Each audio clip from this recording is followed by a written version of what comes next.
สบายดียามเช้าพี่น้องมื้อนี้สิพาเบิ่งสวนแตงซันซิปแตงพันธุ์ชโนวีพี่น้องลูกสีขาวใหญ่ชโนวี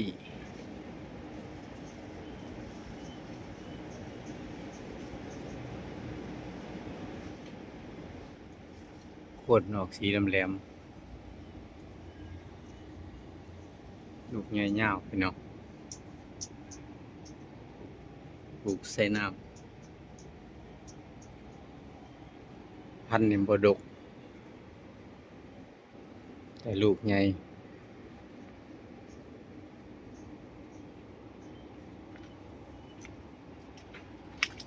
ปลูกใส่น้ำพี่น้อง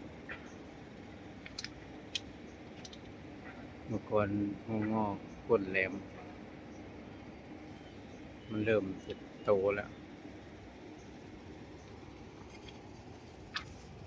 ปลูกน้ำพี่น้องพันธุ์ชโนวี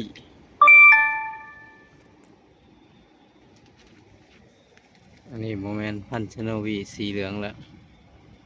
แตงกวาธรรมดา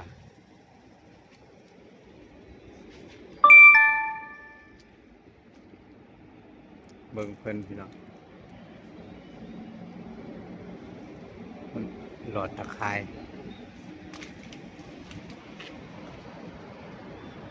หลอดตะไคร้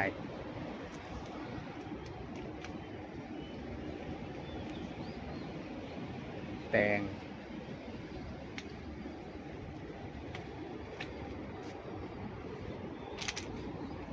ปลูกใส่กระถางลูกใหญ่เลยพี่น้องพันธุ์ชโนวีกินน้ำหลายปุ๋ยหลายลูกใหญ่สีขาวข้างใน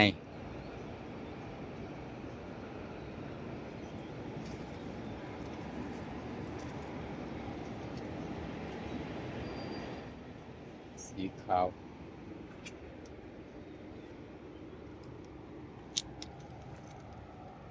สะระแหน่พืชผักสวนครัวเบิ่งพันธุ์ชโนวีพี่น้อง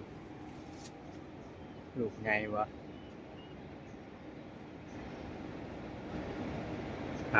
มันออก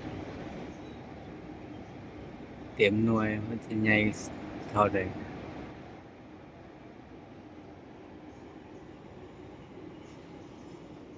ตอนแรกๆจังงอๆน้อยๆแบบนี้พี่น้องพันธุ์หัวจะใหญ่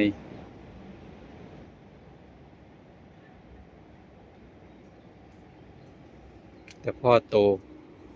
เต็มนุ่มแล้วมันจะขึ้นเป็นลักษณะนี้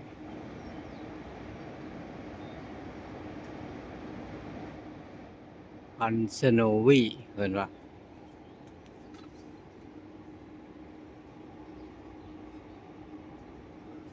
ปลูกง่าย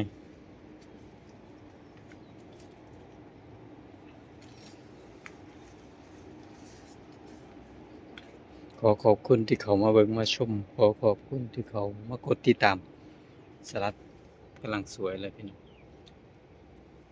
หายไปหลายต้นแล้วสลัดกำลังบวบบวบ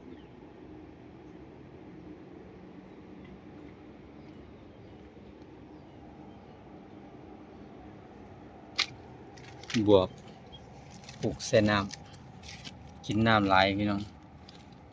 ผมค่อยล้างเพิ่นค่อยเติมน้ำให้ประจำน้ำบ่เพียงพอก็บ่เป็นหน่วยใบยิกพืชผักสวนครัว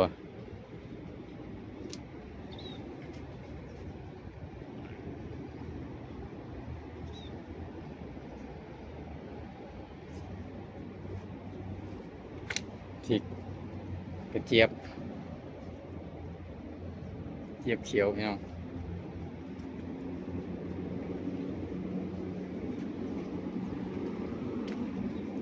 แตงลูกนี่กำลังใหญ่พี่น้อง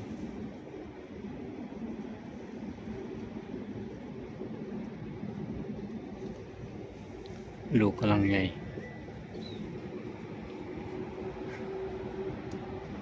บวบ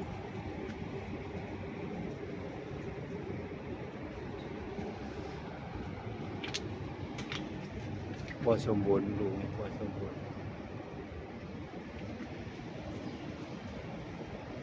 น้ำเต่ากำลังใหญ่ครับนี่คือน้ำเต่า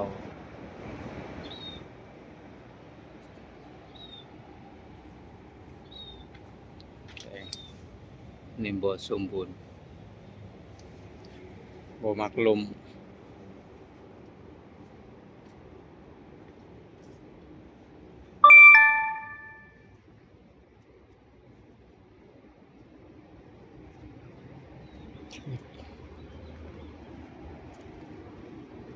ถูกเศษดินบ่ขึ้นเลยพี่น้อง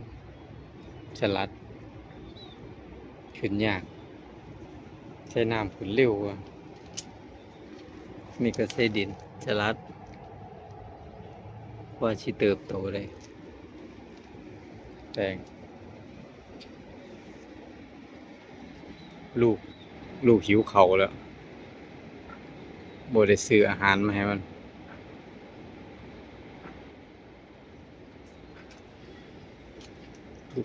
นกเขาหิวอาหารหิวอาหารวะมาเบิ่งสวนแตงพี่น้องสวนแตงสวนแตงใบพื้นที่แคบๆใช้กระถางปลูกเล่นๆใบเหลืองแล้วพี่น้องขาดสารอาหารขาดปุ๋ยลูกหิวอาหารแล้ว